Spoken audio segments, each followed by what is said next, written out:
Greetings, everyone. This is Nathan Cherry, and we're back with another episode of the Silk Road History Podcast.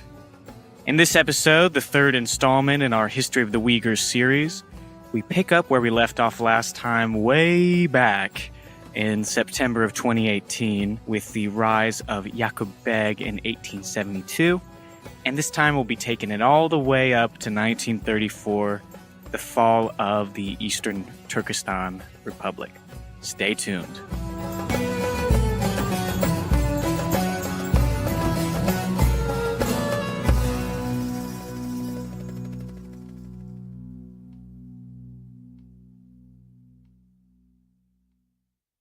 Hey there everyone, sorry to interrupt the long-awaited conclusion to the Uyghur trilogy, but I have a quick announcement. My name is Derek, and I'm the host of the Hellenistic Age podcast, a show dedicated to covering the period of Eurasian history from Alexander the Great to Cleopatra VII, roughly 323 to 31 BC.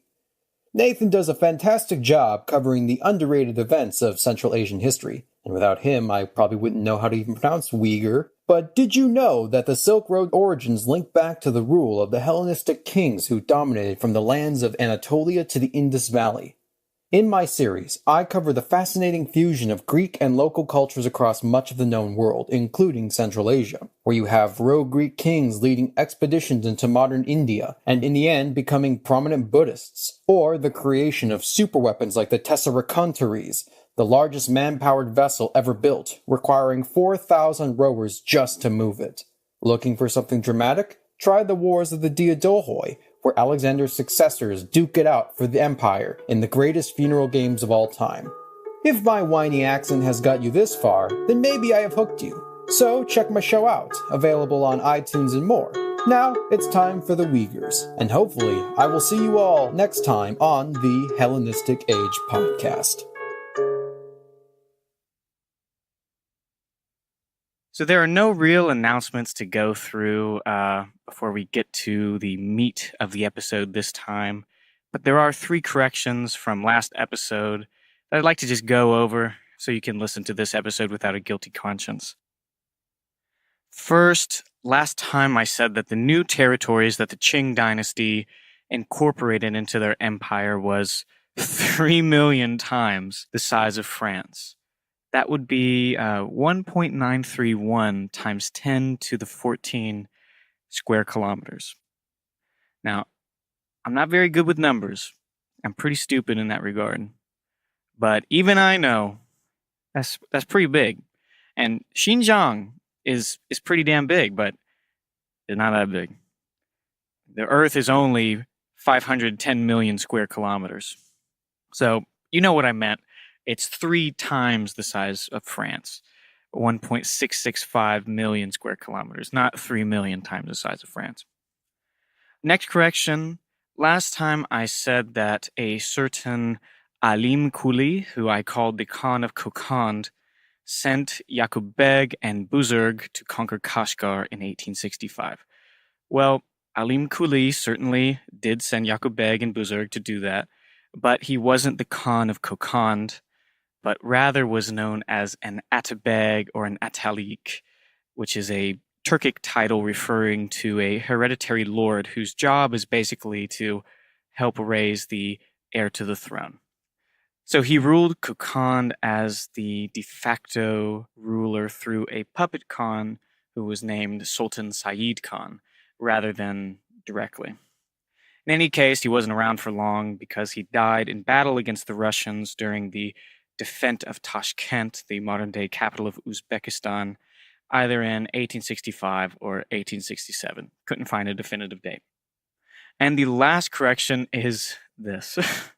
Last episode, I said that the Opium War lasted from 1839 to 1841.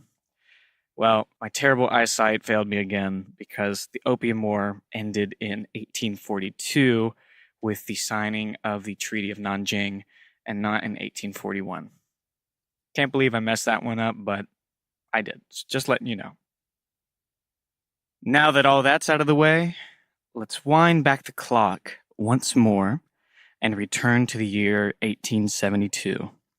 The scene, the baking plains of Kashgar, the man of the hour, Yaqub Beg, the Kokandi adventurer who had ruled Kashgar since the 1860s, but now could claim dominion over the Tarim Basin entire. He was even recognized as an emir by the Ottoman Empire, to which he claimed nominal loyalty. All of the western territories had fallen out of the Qing dynasty's hands by this point. Much of Jungaria was under the influence of Yaqub Beg, but the Ili River Valley, where the city of Hulja was located, had been in 1871 taken by none other than the Russians. The Russians claimed that they were just occupying the territory to protect its citizens from the further advances of Yaqub Beg, and that they fully intended to hand it back over to China when the moment was right. Let's just say that the Russians didn't get a thank you card from the Emperor of China in the mail come Christmas time. Since the late 18th century, the Russians had been slowly but surely creeping their way into Central Asia, gaining little footholds here and there, all for the purpose of carving out a royal road by which a Russian army could storm into British India from the north. By the 1870s, they had brought much of Central Asia under their sway, and by the 1880s, the Khanate of Kokand, Yaqub Beg's home country, had been overthrown and incorporated into the Russian Empire. Of course, the British didn't just roll over and let them have their way, and so for the better part of a century, the two powers had been engaged in a tournament of shadows, a secret tete-a-tete of espionage, diplomacy, bloody battle, and high adventure. The Great Game, it was called, and you better bet that we're going to do a big series about it here on the SRHP sometime or another. I don't know when, because, it's going to take like 10 different episodes just to, probably more than 10 to be honest, just to get through all of the cool stories and factoids and such, but one day we will, I promise.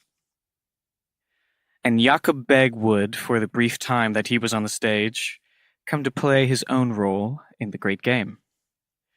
See to the south, the Tarim Basin butts right up against the Kunlun Shan and Karakoram Mountains.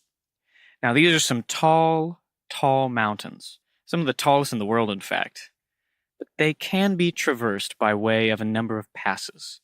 In the times of the ancient Silk Roads, Buddhist monks, pilgrims, merchants, and settlers had come over these passes to proselytize, peregrinate, trade, and settle down in the Tarim Basin. But these passes were mostly unknown to those who didn't live in the region, and were especially unknown to Western powers. But the Russians and the British were sure that somewhere in the high, snowbound reaches of the mountains, a hidden passage through which an army could march lay waiting to be discovered. The idea of that pass lying somewhere out there tantalized the Russians and horrified the British. And right there, smack dab in the middle between British India and Russian Turkestan, was none other than Yaqub Beg and his emirate of Kashgaria. As early as 1867, the Russians had proposed building a road into Kashgaria, which Yaqub rejected. In 1868, a British merchant named Robert Shaw had traveled to Kashgar in the hopes of tapping into a market thirsty for Indian tea, seeing as how Chinese tea was no longer freely flowing into the region, and he was joined by another Englishman in disguise on a clandestine mission for the Royal Geographical Society. Throughout the 1860s and 1870s, Yaqub would entertain envoys and adventurers from Britain and Russia, all of whom tried to get commercial privileges or some kind of diplomatic arrangement from the emir. He was suspicious of the Russians, as they were right at his back door, both in Kokand, right over the mountains from Kashgar, and in Ili. But he maintained cordial relations with the British, even hosting a 350-man British delegation, signing a generous commercial treaty, and opening an embassy in London. All of this Yaqub Beg did for the purpose of getting aid for his war effort against the Qing. Although the Chinese had not yet made their way back into Altishar, already reports were filtering in of the violent suppression of the Dungan revolt in the northwest in the provinces of Shanxi, Gansu, and Ningxia, where everything had kind of gotten the ball rolling. The Qing had sent perhaps their greatest general to put a stop to the revolt, Zuo Zongtang, who had been instrumental in putting down the Taiping and Nian rebellions. By the early 1870s, Zhuo and his hardened Hunanese troops had succeeded in pacifying the Dungans in the northwest, and now he set his sights on marching through the Gansu corridor into the west. The Qing, who in the 1850s and 1860s had seemed so weak and so defenseless, were back on their feet now once more, battered and bloody, but still jonesing for a fight. On the home front, though, a debate was raging in the halls of power. The incredible catastrophes of the past decades had been a wake-up call for many in the Qing administration, and since the early 1860s, the government, led by Prince Gong, the regent of the Tongzhi Emperor, had been engaged in the so-called self-strengthening movement, an effort to modernize China militarily and industrially so that it could stand toe-to-toe with Western powers. And all had been going pretty well with the construction of modern arsenals, shipyards, factories, and railways. But by the mid-1870s, another East Asian power had risen up and begun their own modernizing effort: Japan. The Meiji Restoration of 1868 had gotten everything started, and over the course of what remained of the 19th century and the early 20th century, they would embark upon a meteoric rise to the highest echelons of world power. In 1874, Japan launched a punitive expedition on Taiwan in retaliation against the murder of 54 Japanese sailors from the Ryukyu Islands by Taiwanese aborigines. This would be the first overseas action that the modernized Japanese military ever saw. The Qing were next to powerless to stop them, and were forced to pay the Japanese to withdraw from the island. This incident, coupled with the legions of foreigners swarming the Chinese coast, led to the formation of a so-called maritime defense clique within the administration, championed by the great Li Hongzhang, sometimes called the Chinese Bismarck. The stance that this clique took was that the monies that were set to be allocated for Zhuo Zongtang's campaigns in the western regions should instead be put towards bolstering the Chinese Navy and naval defense network. Theirs was the same line that many in the Qing administration had towed back in the 1750s during the initial conquest of the West. Xinjiang was a barren wasteland, full of people who weren't Chinese, and the province had only survived for so long thanks to government subsidies and would always be a hot spot for trouble. Not to mention that it would cost the treasury enormously to take it back. What made it all worth it anyway? On the other hand, if coastal defenses weren't ramped up, it was only a matter of time before the foreigners and the Japanese started chipping away at the Chinese heartland bit by bit. The opposing faction, the so-called Frontier Defense Clique, led by none other than Zhuo Zongtang himself, argued that the foreigners were only interested in opening further treaty ports and concessions for trade, and not in annexing Chinese territories wholesale. And besides, the notion that Japan could threaten China was not something to be taken seriously. Famous last words. Meanwhile, the British, and above all the Russians, had their sights set on taking whole swaths of former Chinese territory from themselves, as it was no secret that the Russians were just a gentle push away from crossing the Tian Shan and conquering Kashgar. If the West fell to the Russians, then Mongolia could fall too, and then it'd only be a matter of time before Beijing itself was on the chopping block, kind of 19th century domino effect. And most importantly, they played the Confucian card. How could the Tongzhi Emperor face his ancestors if he acted so unfilially as to let someone else have what had been so precious to them? Now, wasn't that something that made the maritime defense clique squirm? In the end, as you might have surmised, the frontier defense guys won the day, and in 1875, Zhuo Zongtang got the money he needed to start his campaign.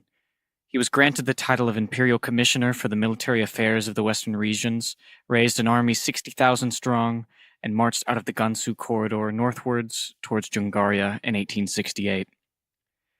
By then, Yaqub Beg was starting to feel the heat. He had received modern arms from both the British and the Ottomans, and foreign officers had come to Kashgaria to educate his forces in drill and European tactics. But as early as 1874, he had expressed his desire to the British that he would rather settle the score with the Chinese diplomatically rather than on the field of battle. Perhaps, he insinuated, an arrangement could be reached similar to the way that the Tarim Basin had been governed before the rebellion. If Yaqub Beg could retain rule over Kashgaria, then he'd be willing to acknowledge the Qing as his overlords and throw some tribute their way from time to time to make the medicine go down a little bit smoother. Some counselors in the Qing administration, especially those in the maritime defense clique like Li Hongzhang, at least entertained the possibility of such a deal, though they certainly weren't all in. Thomas Wade, the British ambassador in Beijing, however, actively lobbied for it. Hey, anything to keep a British ally between India and the Russians, right? Negotiations between Jakob's plenipotentiary and the Qing ambassador were set up by the British in London, and by 1877 things seemed to be proceeding well enough, with both sides generally amenable to the idea of Jakob swearing fealty to the Qing to prevent a bloodbath. But thousands of miles away in Kashgaria, things were going south. Zhuo Zongtang, well, let's just say he didn't exactly like the idea of letting Jakob get off scot-free. By November of 1876, after only 3 months on campaign, he had conquered all of Jungaria except for the Russian-held Ili Valley, and now he turned his eyes southwards towards Kashgaria. In spring of 1877, Qing armies took much of the eastern Tarim Basin without resistance. This wasn't because the Emir's forces were lacking, far from it. Jakob's numbers were roughly comparable with the Qing's, and they were equipped with modern military equipment, trained in European drill, and had holed up in brand spanking new fortifications built just the year before. But the garrison of Turfan, 20,000 strong, had fled before the Qing had even arrived. Evidently, Jakob had sent out an order saying not to engage with Chinese forces. He was still hoping that the talks in London would come out in his favor, and he didn't want to antagonize the Qing any further.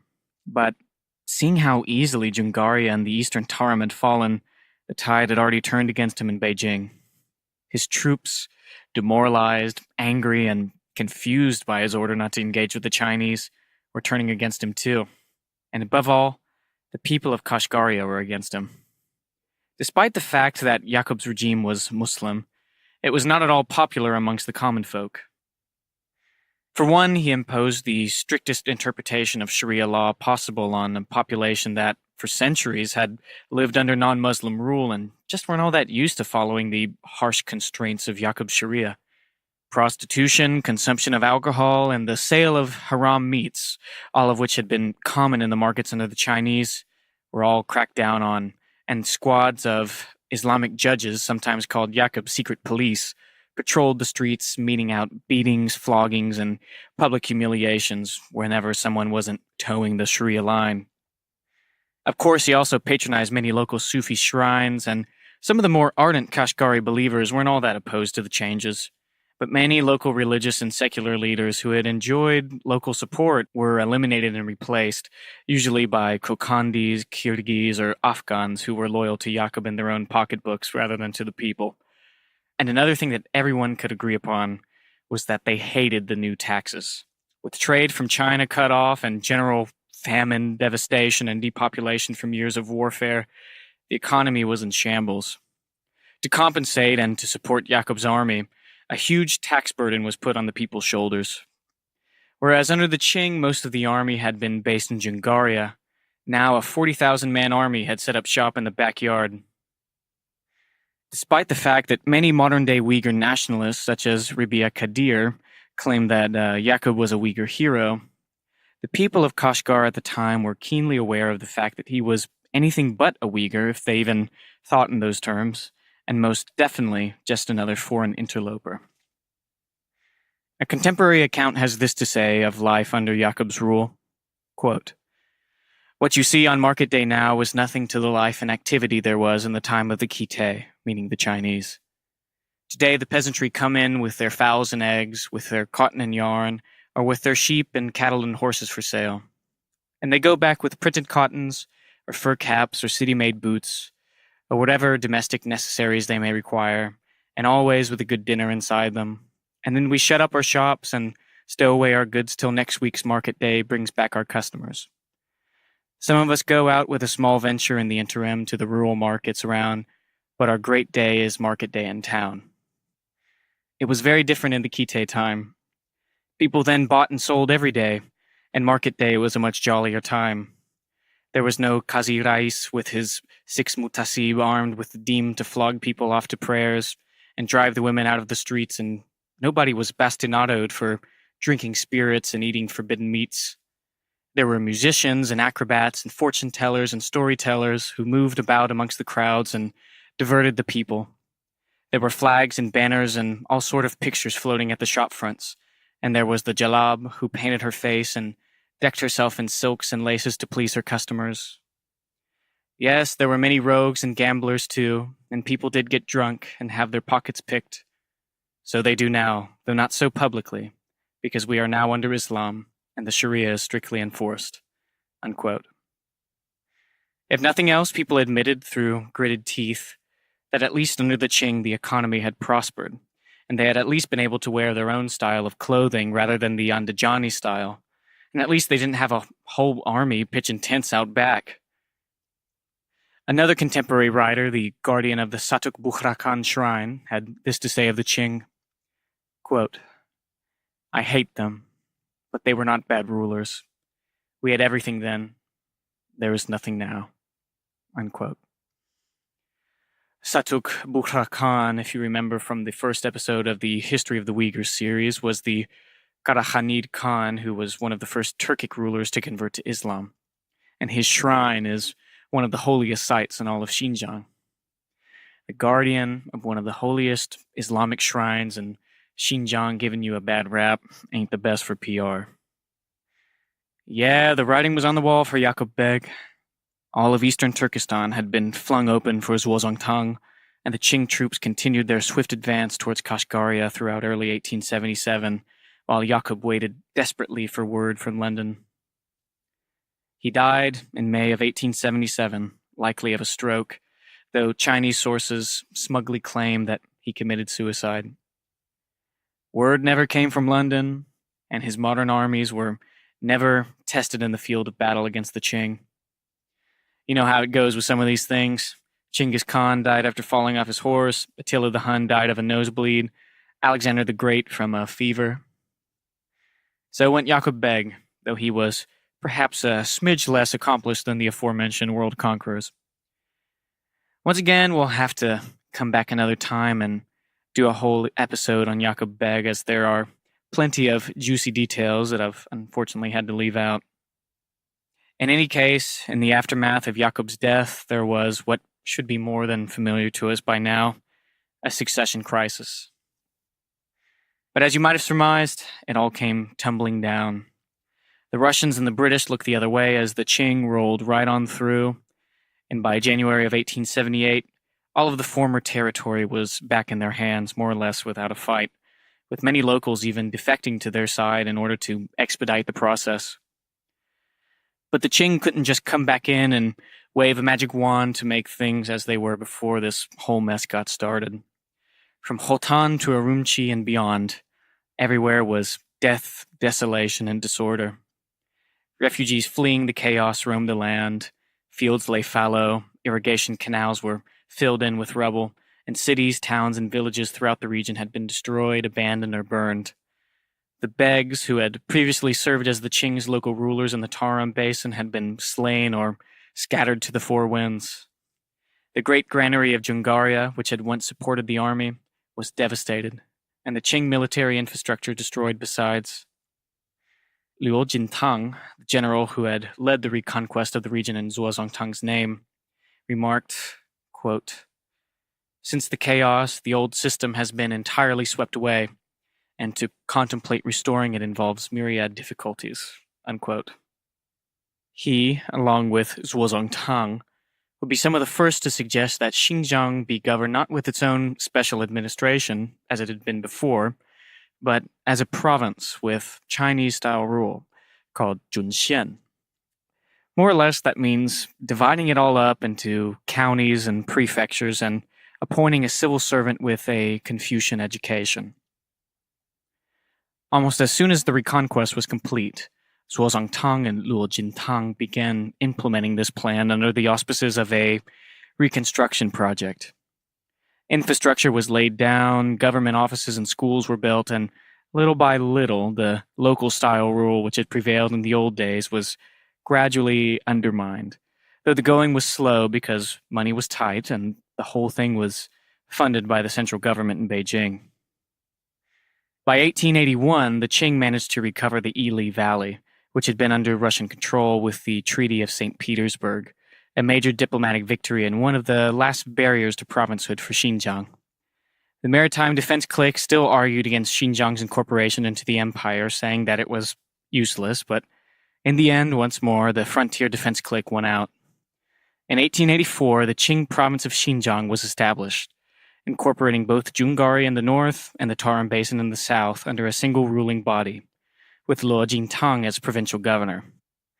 Where previously local Turks, Mongols, or Manchus had administered the region, now the Ambans overseeing the new province were almost entirely Han Chinese, despite the fact that the people who they ruled over spoke next to no Chinese and the magistrates themselves next to no Uyghur.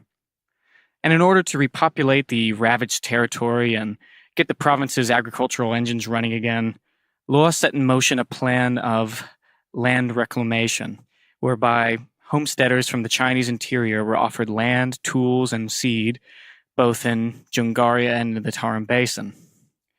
As never before, the Turkic majority region of Altishar was opened up to Han Chinese settlement in the hopes that a kind of natural Sinicization, that meaning Chineseifying, would take place over the course of generations. Another natural path towards Sinicization was, of course, education, and the Xinjiang administration quickly began setting up Chinese-style schools with a traditional Confucian curriculum. You know, the Book of Odes, the Analects, the Classic of Filial Piety, and so on and so forth. All of this was intended to gear children up for the civil service examinations, where they'd have to recite these classic works line by line. Of course, most of these children couldn't read any Chinese whatsoever, so some concessions had to be made. But for the most part, the whole education effort was unsuccessful, with many local families even paying for poorer children to go in the place of their own, or fleeing to Russian Central Asia to keep them out of the Chinese schools. These Muslim children, however, despite their efforts to avoid the Chinese schools, did attend religious schools, maktab. And it was here, in these schools, in the early days of the 20th century, that a series of different ideas would converge. At that time, an intellectual movement was sweeping across Central Asia called Jadidism. Again, this is another topic well deserving of its own episode, so we'll kind of just touch on it a little bit here. Jadidism has been described as a reaction to modernity. At the time, most of Central Asia had been brought under the rule of Tsarist Russia, the ultimate victors of the Great Game. Culturally conservative and deeply religious Central Asians were now the subjects of a far more secular, urbane empire. And many Russians living in Turkestan viewed the ulama, the Muslim clerical class, with disdain. The Jadids, therefore, presented a question. Will we remain set in our ways, or will we take advantage of the new world that has been opened up to us? Now, in no way am I trying to argue that the Russians were correct in their evaluation of the Turks as backward or anything like that.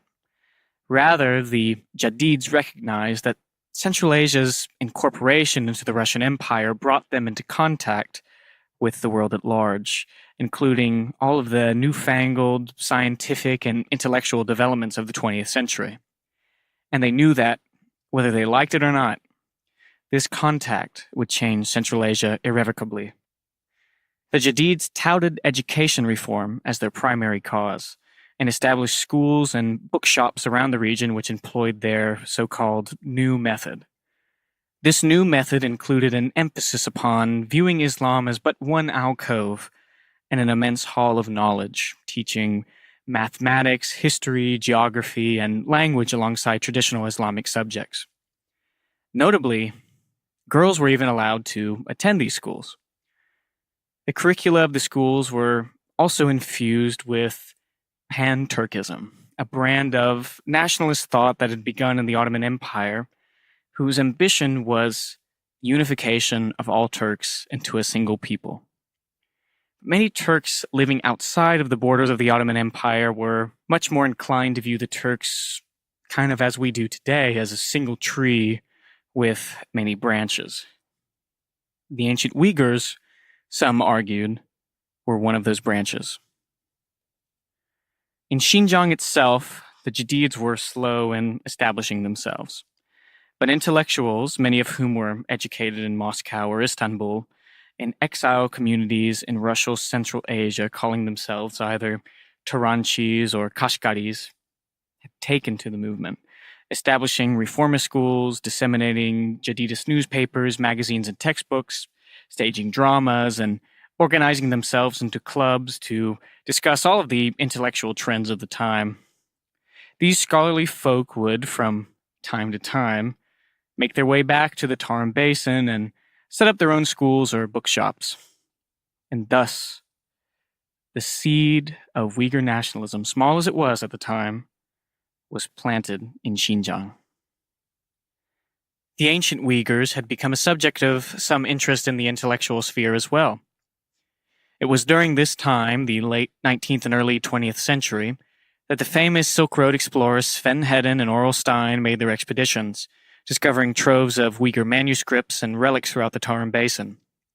Uyghur steles were found throughout Mongolia, and many Western Orientalists, foremost amongst them Julius Klaproth, a German linguist, began studying the Old Uyghur language. Russian Turkologists such as Vasily Radlov and Sergei Malov likewise began deciphering ancient variants of Old Turkic, including Uyghur, and made their own expeditions into Xinjiang to bolster their studies. These scholarly developments and archaeological expeditions were all reported on and discussed in Turkic periodicals in the Russian Empire and in China. And of course, the question was raised. Whatever happened to the Uyghurs and their grand old empire? All of these ideas and intellectual debates were just the beginning. People on the ground in Xinjiang still didn't see themselves as Uyghurs. But the seed had been planted. It would grow slowly but surely, a gradual accretion. And soon, the ground would become quite fertile indeed for the growth of a great nationalist movement. From 1899 to 1901, the Boxer Rebellion, an anti-foreigner revolt championed by the Empress Dowager herself, broke out in northern China, forcing the court to flee from Beijing to Xi'an. The so-called Eight-Nation Alliance, a coalition of Western nations with vested interest in China, along with Japan, was established to crush the rebels. The Boxers' defeat was absolute, and yet another crushing indemnity of 450 million silver tiles, around $10 billion today, was forced upon the Qing. Although the Taiping Rebellion and all the rest had struck a mortal blow, the Boxer Rebellion was the coup de grace. Empress Dowager Cixi, finally recognizing the Qing's dire straits, mounted a last-minute effort to reform the empire. But it was too little, too late. Her death in 1908, and the death of the Guangxu Emperor in the same year, left the empire in the hands of the child Emperor Puyi, who famously was the subject of the film The Last Emperor. Well, if the title of the movie didn't give it away, you should probably know what's coming next. In 1911, the Xinhai Revolution rose up against the Qing and finally brought an end to millennia of imperial rule in China in 1912 with Puyi's abdication. The Republic of China was established, and Xinjiang was quick to be brought into the fold of the Republic under the auspices of General Yang Zengxin. But things started to get rough pretty fast. The president, Yuan Shikai, had ambitions of establishing a new dynasty with himself as emperor, and quickly imposed autocratic rule upon the nascent republic. But in the end, he failed. Rebellions broke out across China, and Yuan abandoned his imperial project. After his death in 1916, however, everything started to fall apart again. Now, to summarize this stretch of Chinese history succinctly would be next to impossible. I'll do my best to give a little bit of an overview, but really, you'd be best served by looking to an outside source for most of your information about this kind of stuff. This period, which would come to be called the Warlord Era, is incredibly complex with a dizzying multitude of factions and figures. In short, China was split up between a number of military cliques led by warlords who had been officers in the Republican Beiyang Army, all of whom vied for control of the nation or attempted to carve out their own petty polities. And Yang Zongxin, of course, was the warlord of the Xinjiang clique. Yang's rule was notoriously iron-fisted, perhaps a cruel necessity of the chaotic times. Constant infighting between the warlords caused streams of refugees from the east to stream into Xinjiang. Opium abuse persisted, and of course, famine and disease were doing their usual thing. In 1917, the October Revolution broke out in Russia, another massive landmark for the region in a number of ways. One immediate consequence was an influx of between 30,000 to 40,000 Russian refugees and White Russian soldiers into Xinjiang. White Russians being the non-communists, not the drink, in case you didn't know. As Xinjiang was much closer in proximity to Russian territory than to China proper, Russia's economy and Xinjiang's economy were deeply interlinked, and Russian industrialists had been invested in Xinjiang for decades. The October Revolution and the subsequent chaos caused the ruble to collapse, and that, of course, hit Xinjiang pretty hard. But by the early 1920s, things had begun to stabilize, and in 1922, the Soviet Union was officially established. Yang was quick to strike up commercial treaties with the Soviets, and the Russians were well disposed towards him in any case due to his harsh treatment of the White Russian armies who fled into Xinjiang. By 1924, a number of Soviet traders had established themselves across Xinjiang. And it wasn't just Soviet trade that was coming into the region, but Soviet ideas too. The curriculum of the Jadidist schools in Xinjiang now began to take on a distinctly communist inflection. In Central Asia, the Soviets had already established a number of so-called socialist republics divided along ethnic lines. These pretty much correspond to the modern-day countries of Kazakhstan, Uzbekistan, Kyrgyzstan, and so on.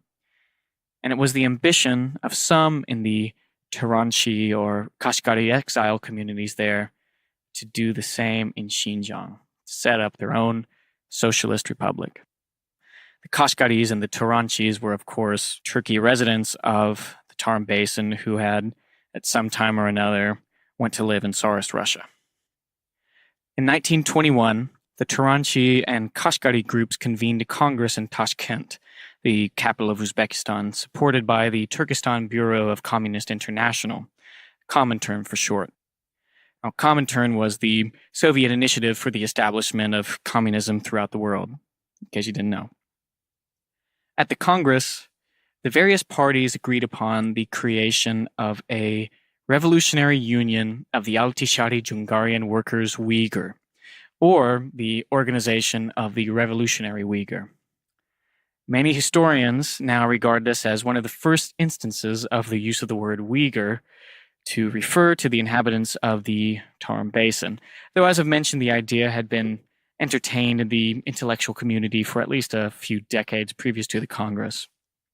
This revolutionary union, however, included not just Turanchis and Kashgaris, the people who viewed themselves as having the right to be called Uyghur, but also Kyrgyz, Dungans being the Hui Muslims, Chinese Muslims, Tatars, and Turks. Moreover, many non-communists joined up. It soon became clear that the union's priorities were political first and ethnic second. But it was all to be pretty short-lived. Amongst the members of the union were a number of Muslim nationalists who were a baseline of support for Enver Pasha, an exiled Ottoman Turkish war hero who had proposed taking Xinjiang for the Soviets and using it as a staging ground for an invasion of British India. Flashback to the Great Game. But the People's Commissariat for Foreign Affairs were strongly opposed to the idea, arguing that it could jeopardize the efforts of the newly formed Chinese Communist Party and Soviet relations with Beijing. Eventually, the Soviet Central Committee rejected the proposal altogether.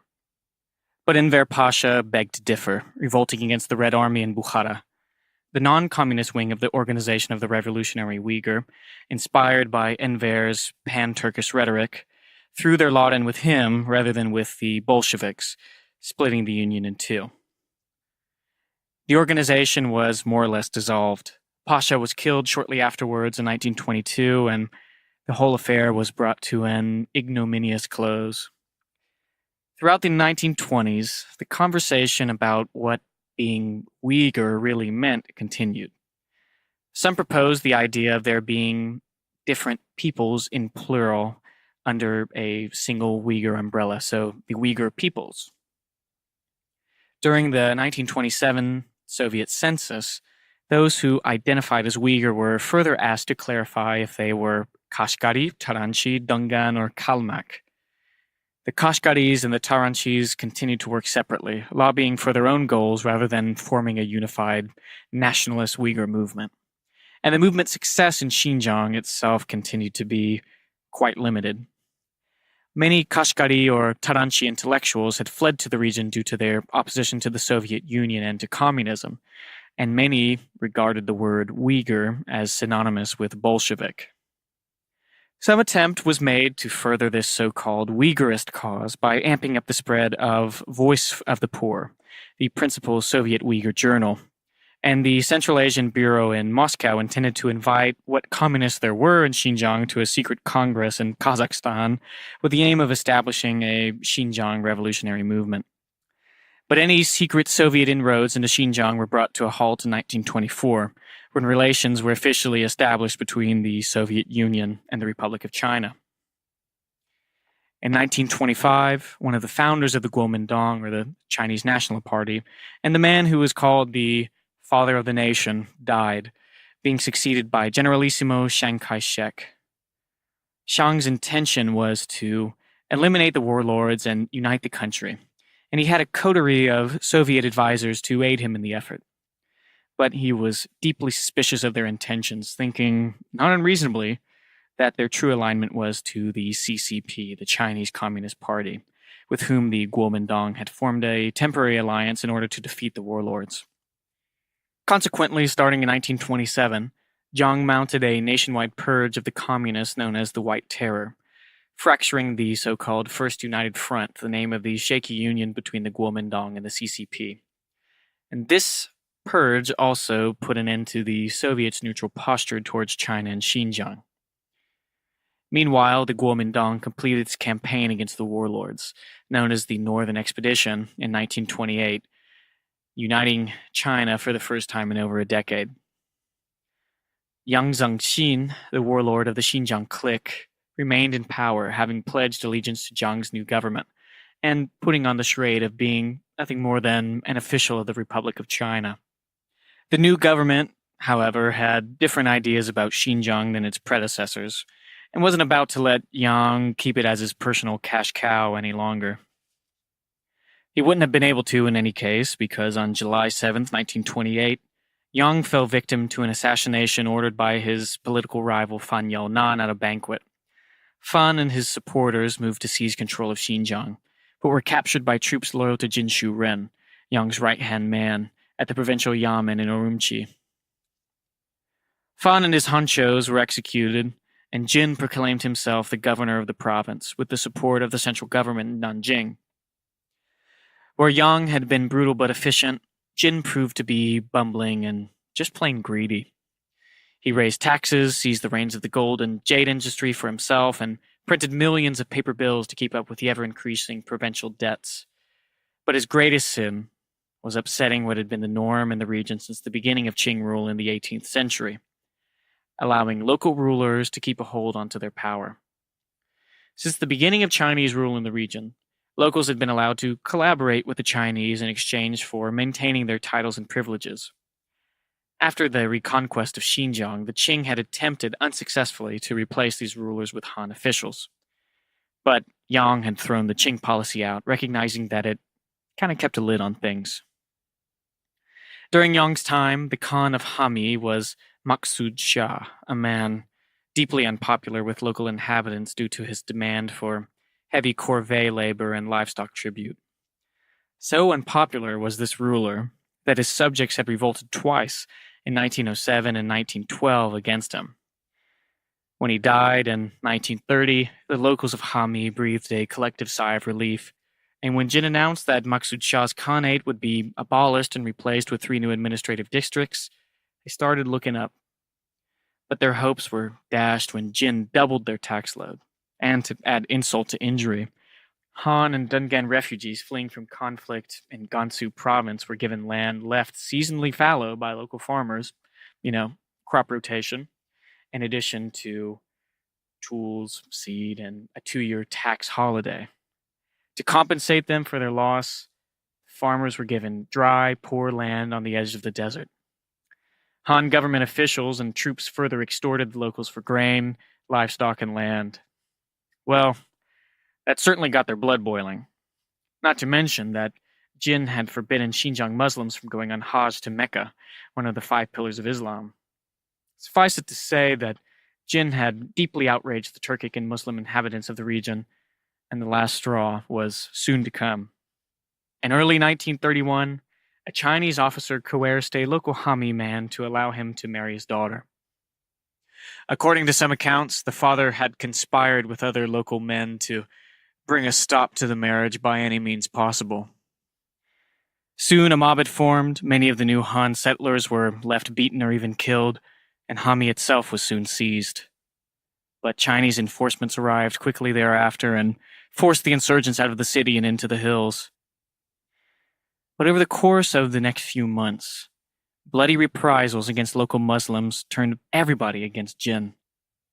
By 1932, open rebellion broke out, spreading from Hami throughout the province as more and more Turki, Kyrgyz, Dungans, and Kazakhs joined the fray. At the beginning, the great rallying cry was for jihad against the infidel Chinese, something both the Turki and the Dungans, or the Chinese Muslims, could agree upon. Because of limited documentation, it's uncertain how much it can be reliably said that Uyghur nationalism figured into the rebellion. But a line from one song dated to the time of the so-called Hami Revolt reads, "O Uyghurs of Uyghuristan, open your eyes to the dark world." The rebellion quickly dissolved into chaos, with a number of different groups contending for power both in Jungaria and in the Tarim Basin, many of whom had Soviet backing. In the south, near Khotan, a rebellion of gold miners had been sprung during the chaos under the leadership of an Islamic clergyman by the name of Muhammad Emin Bukhara and his 2 brothers. The brothers Bukhara had the aim of carving out an Islamic emirate in the area, something along the lines of what Yaqub Beg had done a few decades prior. But unlike Yaqub Beg, and unlike many of his fellow clergymen, Muhammad was sympathetic to the Jadidist movement. His right-hand man was one Sabit the Mullah, a former publisher of Jadidist literature. Together, the Bukhara brothers and the Mullah were able to establish the so-called Khotan government. In 1933, the city of Yarkand came into their sphere of influence, but their goal was to take control of Kashgar, one of the great centers of power in the Tarim. But to do that, they would have to take it, and that would be no easy task. The city, by this point, was constantly changing hands between a group of Kyrgyz mountaineers, the nationalist Chinese garrison, a splinter faction of Uyghur rebels under the command of Timur Beg, and a group of Hui Muslims, in what came to be known as the Battle of Kashgar. It was into this chaos that Sabit the Mullah and Abd Allah Bukhara, one of the Bukhara brothers, threw themselves when they infiltrated the city in 1933. There, they established the Kashgar Affairs Office of the Khotan government and secretly began recruiting progressively minded Uyghurs in Turkey while the battle raged. By September of 1933, the group had changed its name to the East Turkestan Independence Association and gathered enough supporters to give them something of a fighting chance. Meanwhile, Timur Beg had been defeated and executed, his head on public display in front of Kashgar's famous Idgah Mosque. The leader of the Hui group had joined forces with the Republican garrison and holed up with them in the well-fortified city Yamen, repulsing attacks by the Kyrgyz time and time again. Finally, the Kyrgyz gave up their efforts, plundered the city for all it had, and then headed for the hills. Then, with the Chinese pent up safely behind their stout walls and the city left to its own devices, Sabit the Mullah found his chance. In November of 1933, he declared the establishment of the Eastern Turkestan Republic, also known as the Eastern Turkestan Islamic Republic, declaring himself as prime minister and a man known as Hoja Niaz as the president of the Republic in absentia. This was a peculiar choice, as Hoja Niaz was not only far away, battling Hui forces in the north, but was also an ally of the Han Chinese general Shang Shikai, who had become the warlord of Xinjiang following Jin Shu Ren's death earlier in 1933. We'll be talking more about Shang next episode, so for now we'll leave it at that. The hope of de Mullah and his associates was that Hoja Niaz, who was a respected Haji, someone who's made the Hajj to Mecca, and a powerful leader in the Hami rebellion, would add a dose of legitimacy to the Republic's cause, Turkestani independence. However, Hoja Niaz remained allied to Shang, and there was no doubt that becoming the president of a new country ostensibly opposed to the Chinese wouldn't sit well with a good general. Naming the Hoja the president was something of an invitation. Come and take it if you dare. He eventually did in 1934, though, as we'll soon see, it was a short-lived presidency. The establishment of the Eastern Turkestan Republic, or ETR for short, was a signal moment in Uyghur history. The first coins minted by the Republic actually read the Republic of Uyghuristan, but the name was later changed to reflect that it was, in fact, a multi-ethnic nation. Even so, by this time, many of the people that made up the ETR had begun to call themselves Uyghur. In 2002, the State Information Council of the People's Republic of China distributed a document calling the founders of the ETR, quote, fanatical Xinjiang separatists and extremist religious elements who, quote, fabricated the myth of East Turkestan in the light of the sophistries and fallacies created by the old European colonists, unquote. It is the opinion of the PRC that the Eastern Turkestan Republic was little more than an Islamic splinter cell, and cites the Bukhara brothers' maltreatment of Christian missionaries in the region as evidence of their extremist beliefs.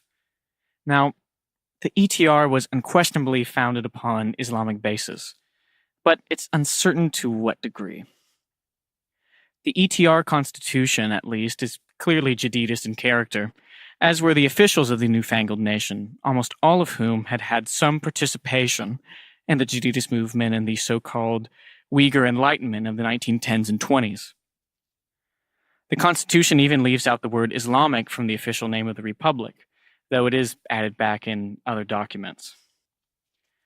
Instead, the Constitution emphasizes the Republic's commitment to democracy and lays out the new government's plan for the expansion of modern education, public health, and such mundanities as tax reform.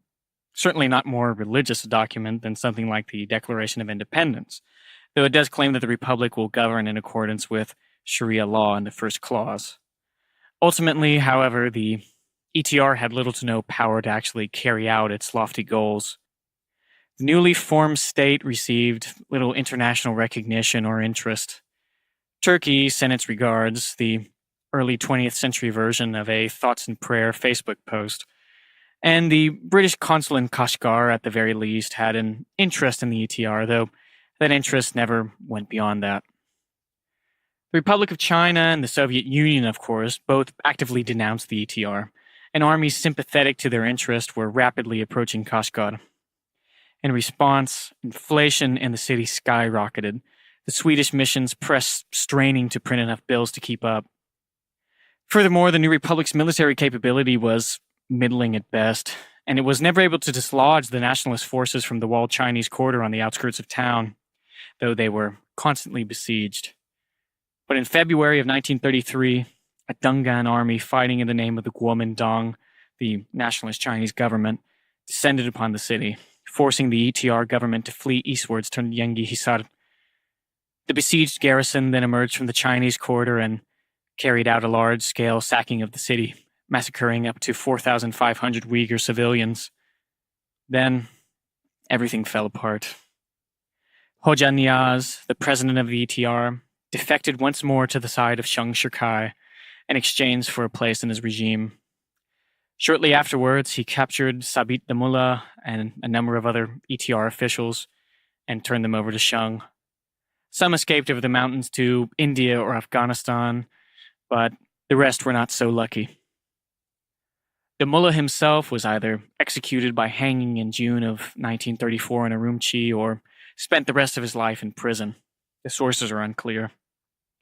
In any case, by the middle of 1934, the short-lived Eastern Turkestan Republic, perhaps the first quote-unquote Uyghur state for centuries, had been destroyed, and the rule of General Sheng Shikai as warlord of Xinjiang had begun in earnest.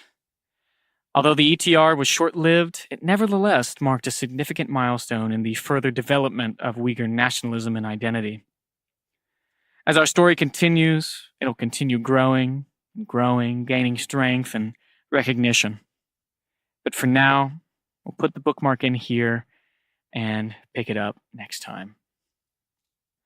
I really wanted to make it to the establishment of the People's Republic of China in this episode, but I think there's been more than enough new names and dates and events in what we've covered so far to make anyone's head spin. I can't stress to you enough how difficult it's been to condense this massive, incredibly complex story down to something workable, and that's really why it's taken so long for me to finish this episode in particular. The vast amount of different factions and groups, shifting loyalties and allegiances, and of course the generally spotty sourcing in English made this one just maddening to write. I hope that I've managed to get it across, but as always, you can find a list of terms, my bibliography, and a timeline on my website, thesilkroadhistorypodcast.com. This era of Chinese history is super fascinating, and if you have more interest in it, I highly recommend checking out Laszlo Montgomery's The China History Podcast.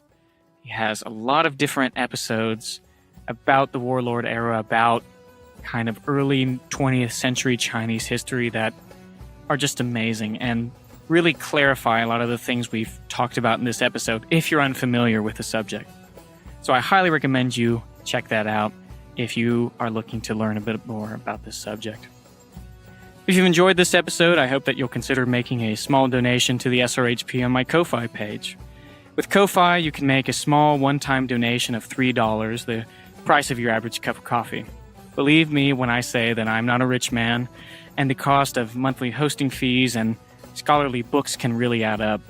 Truly, any donation to the Silk Road History Podcast, no matter how small, would be enormously appreciated. If you're interested in supporting the SRHP on Ko-Fi, I encourage you to visit ko-fi.com/Silk Road History Cast. That's ko-fi.com/Silk Road History Cast. Be sure to like the page on Facebook, follow me on Twitter at Silk Road Cast, and leave a review of the SRHP on the Apple Store. Silk Road History Podcast is now available on most major podcasting platforms, including iTunes, Spotify, Podbean, Stitcher, iHeartRadio, TuneIn, Google Play, so on and so forth. Wherever you get your podcast, you can find the SRHP. I swear I'm never going to announce a release date for one of these episodes ever again.